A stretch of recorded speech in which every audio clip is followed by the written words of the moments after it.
कुछ कुछ इंसान बोलते हैं कि कंपटीशन बहुत ज़्यादा है, कैसे होगा?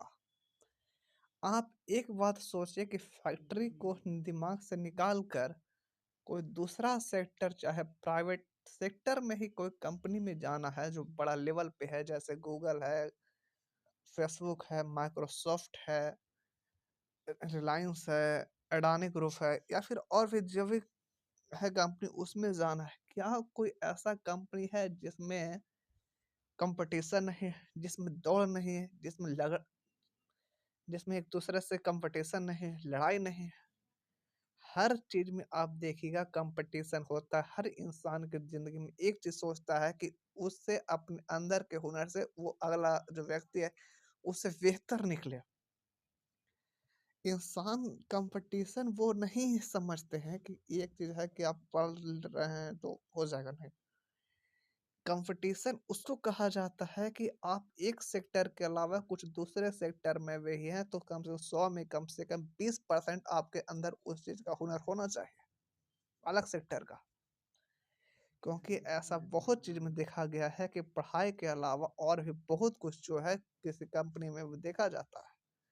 ऐसा नहीं है कि आपका पढ़ाया हुआ चीज़ जो याद करके जाते हैं वो एग्ज़ाम में पूछा जाता है, ये ज़रूरी नहीं है, कभी नहीं पूछता है।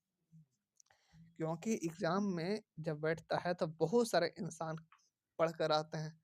क्या चीज़ पूछा जाएगा, नहीं पूछा जाएगा, अगर याद करने के बाद से क्वेश्चन रहता, तो उतना एग्ज़ाम जो अपियर होते हैं, जो बैठते हैं एग्ज़ाम में, वो सबको सफल हो जाना चाहिए था। लेकिन वो ऐसा नहीं होता है, जबकि एक चीज़ होता है कि सबका सिलेबस पढ़ने का वही होता है, लेकिन अंतर बस इतना कि रजिस्ट्रेशन का होता है, आरक्षण का है। आरक्षण का है, इस बात का मान हम करते हैं, लेकिन पढ़ना जो है, जो सिलेबस दिया गया है, उसमें किसी भी पक्ष के साथ जो है नाइंसाफ़ी नहीं किया गया है।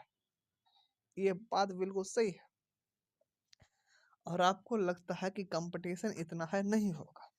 लग रहा है कि नहीं होगा, उसको कैसे हो जाता है। जो आपको लगता है वो इंसान जो सक्सेस हुआ है, जो होने वाला है, जिसको लगता है कि हो जाएगा, उसको भी यही डर है कि बहुत कंपटीशन। ज़िंदगी में लड़ता वही इंसान है जो अपने आप को झोंकता है। होगा, नहीं होगा, ये किसी के हाथ और को लकीर को पढ़ने वाला इस धरती पर पैदा नहीं हुआ है।